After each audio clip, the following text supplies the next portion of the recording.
Oi pessoal, tudo bem? Meu nome é Samuel, vamos para mais uma aula de educação financeira e o tema de hoje é endividamento. Um tema muito importante, até porque dados desse ano de 2020 mesmo mostram que mais de 65% dos brasileiros estão endividados. Então, mais de 6 pessoas em cada 10 que você escolhe aleatoriamente por aí estão endividadas das mais diversas formas possíveis. Vou citar no começo aqui do vídeo 3 formas mais comuns do endividamento surgir aí na sua vida. A primeira delas, e a mais comum mesmo, é o cartão de crédito. Vamos supor que você ganha R$3.000 por mês e você vai gastando seu cartão e o seu limite de R$5.000 se esgota no final do mês. Chega o dia do seu pagamento, você paga a fatura, mas fica faltando aquele saldo de R$2.000. E o que geralmente é feito? As pessoas parcelam para frente junto com o seu banco ou então fazem o pagamento mínimo da fatura e essa dívida vai se acumulando mês após mês. Mas pessoal, essas dívidas de cartão de crédito, elas podem chegar a juros de 300% ao ano. Às vezes você fica brigando na loja, fica brigando nos lugares que você compra, descontos de 5%, 10% nos produtos que você leva para casa, mas não se preocupa em conseguir honrar com o pagamento no final do mês e não ficar jogando para frente essas dívidas que podem se multiplicar por 3 vezes. Então, se você ficou devendo, por exemplo, R$1.000 da fatura, essa dívida pode chegar no final do ano a R$3.000. É um salário novo que você deixa na mesa, que você perde esse dinheiro justamente porque não conseguiu fazer esse controle financeiro adequado na sua vida. O segundo motivo, bem comum, é o cheque especial. Você vai gastando o seu dinheiro da sua conta e você tem um limite de cheque especial que é quando a sua conta fica negativa. Não é justamente cartão de crédito, é quando você vai passando no débito mesmo, vai fazendo transferências e no final do mês a sua conta fica no negativo. E o banco está financiando todo o seu consumo. Se você não tem dinheiro na conta, quem está pagando a conta para você é o banco, mas ele também cobra juros enormes sobre isso. E se o banco está cobrando esses juros e as pessoas estão, mesmo assim, ficando devendo, não tem por que reclamarmos. O banco está simplesmente cobrando os juros que ele acha justo, já que o risco de inadimplência é muito grande por parte da maior parte dos brasileiros. Então, os bancos no Brasil todo, vários bancos cobram também mais de 300% ao ano. Os juros de cheque especial no Brasil são altíssimos também. Então, mais uma vez, você acaba triplicando as suas dívidas por conta de que não teve esse controle financeiro. E o terceiro motivo mais comum do brasileiro ficar devendo são os créditos pessoais que a gente acaba contratando. É muito fácil arrumar dinheiro. O problema é pagar depois. Você já deve ter recebido SMS, mensagens no teu celular dos bancos oferecendo créditos fáceis para você. É muito simples. Eu, quando comecei a trabalhar, quando fiz o meu cartão de crédito, alguns meses depois já aparecia para mim mensagens de dinheiros rápidos da conta que você solicita pelo celular mesmo, caem no mesmo dia para você, só que os juros são altíssimos também. Você acaba facilmente pagando mais de 60% ao ano de juros quando você contrata esses empréstimos fáceis e rápidos. E por ser fácil e rápido, justamente por isso que o banco coloca ainda mais margem em cima. Porque se você contraiu esse empréstimo é porque você estava precisando, então o banco cobra um valor mais alto por isso. E você já parou para pensar quais são os principais motivos que levam nós a nos endividarmos? A mais de 65% da população é um número muito grande que é assustador até. Mais de 65% das pessoas ficam estão endividadas no Brasil hoje. O primeiro deles que eu gostaria de falar é o próprio descontrole financeiro, que é uma coisa que eu já falo também há muito tempo em outros vídeos, que é o fato da pessoa não saber quanto ela ganha e por isso não sabe quanto ela gasta. Quando eu falo não saber quanto ela ganha, não é simplesmente saber quanto que é o valor que ela ganha em salário ou em outros rendimentos, mas é não ter noção do quanto que cada gasto familiar ou pessoal dela representa dos seus ganhos.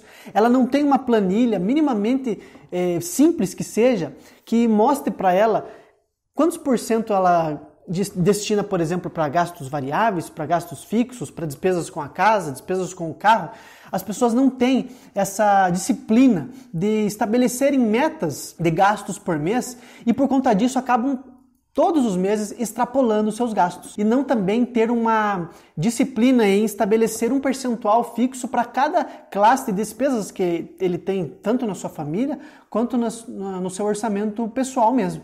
E eu vou mostrar um dado muito interessante para vocês, um dado também de janeiro desse ano, feito pelo SPC, que mostra que 48% dos brasileiros não faz um orçamento familiar. E eu até achei bastante, 52% então fazem esse orçamento, mas prestem atenção, desses 52% de pessoas que fazem um planejamento mensal, apenas 33% planejam o mês seguinte com antecedência. Ou seja, hoje, por exemplo, estamos vivendo agosto de 2020, eu já estou planejando o mês seguinte, mês de setembro, já sei quanto que eu vou ganhar e já tenho estabelecido quantos por cento vou gastar com cada classe de despesa que eu vou ter, por exemplo. Apenas 33% desses 52%. É um número muito baixo. Essas outras pessoas que dizem que fazem um controle orçamentário da sua família, elas vão anotando as despesas conforme elas acontecem. Isso, infelizmente, não resolve nada. Elas simplesmente têm anotado. Mas elas podem, inclusive, se endividar mesmo assim, porque elas não preveem com antecedência os seus gastos, não se planejam antes do mês começar. E o segundo motivo também é até um pouco óbvio, que é a ganância e a vontade de enquadramento social que as pessoas têm.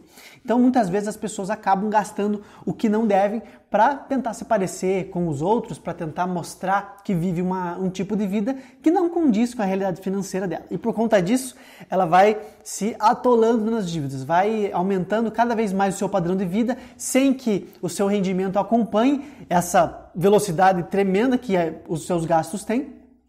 E por conta disso, você acaba se endividando e pagando esses 300%, por exemplo, de cartão de crédito que eu citei no começo do vídeo. Dito isso, então, pessoal, eu queria com vocês dividir em duas classes as dívidas.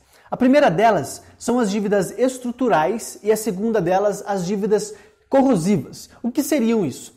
As dívidas estruturais é, por exemplo, um financiamento imobiliário feito com todos os planejamentos e orçamentos possíveis. Então você pensou bem, precisa de uma casa, quer comprar uma casa, você analisa muito bem primeiro qual terreno que você vai comprar ou qual casa pronta você vai comprar, analisa as taxas de juros que estarão inclusas nesse financiamento, faz um cálculo, faz um orçamento familiar, percebe quantos por cento do seu orçamento esse financiamento vai ocupar do seu salário, percebe que é um percentual tranquilo, um percentual razoável e por isso faz o financiamento. Mesmo que seja um financiamento longo, você faz sabendo que vai conseguir cumprir com ele, certo?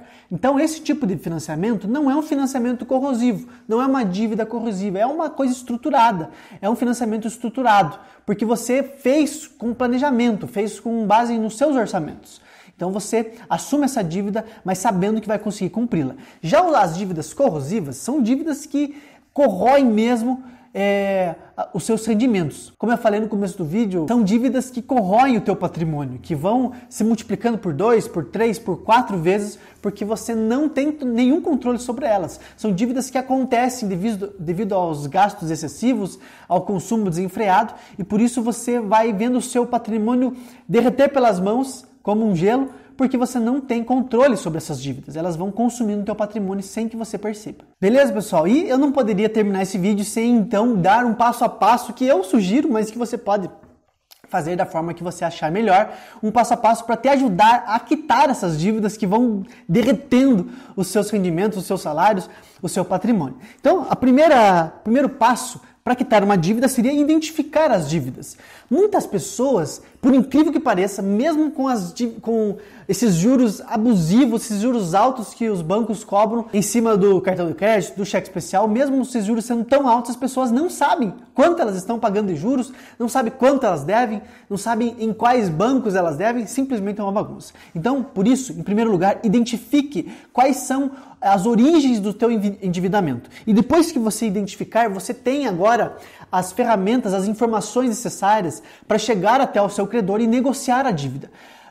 São descontos muito grandes para as pessoas que desejam negociar as suas dívidas, ainda mais se o pagamento for à vista. Então, identifique, negocie com o seu credor e então revise novamente se você reparcelou essa dívida, revise a sua renegociação para que você tenha certeza agora de quantos por cento de juros você vai pagar, qual que vai ser o prazo do pagamento. Faça agora um orçamento e coloque no seu orçamento esse reparcelamento da sua dívida. E colocando essas dívidas no seu orçamento, você estará planejando, que seria o quarto passo.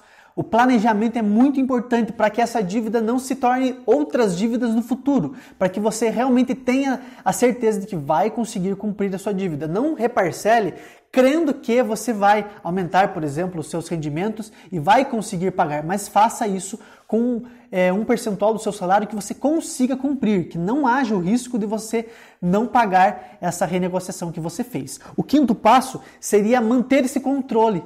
Conseguir, mês após mês, controlar as suas finanças, não se endividar novamente e manter os pagamentos das suas dívidas. E por último, quitar por completo. Manter essa constância nos pagamentos para que ao final do processo, que é doloroso, eu sei, mas você conseguirá ter pago toda a sua dívida. Isso, apesar de gerar um desconforto, apesar de gerar uma redução muitas vezes na tua qualidade de vida por um determinado período de tempo, vai ser muito mais benéfico do que você viver anos e anos, quem sabe até o final da sua vida, com dívidas que não vão permitir você, por exemplo, de realizar sonhos. A mesma pesquisa que eu citei para vocês do SPC, que foi feita no início desse ano, mostram que dessas 65% das pessoas que estão endividadas, elas estão endividadas com dívidas que representam 30% do seu salário. Então, as pessoas não querem pagar as suas dívidas, não querem fazer esse processo que é doloroso para não passar por esses sacrifícios, mas ficam comprometendo 30% da sua dívida mês após mês, sendo que elas poderiam usufruir de 100% dos seus rendimentos caso elas passassem por esse período que é árduo, sim, mas que trará muito mais conforto, muito mais bem-estar, muito mais tranquilidade, segurança. São infinitos os benefícios que uma vida controlada financeiramente pode trazer para você, para a vida da sua família também. Beleza? Esse foi o vídeo de hoje, espero que vocês tenham gostado. Até a próxima!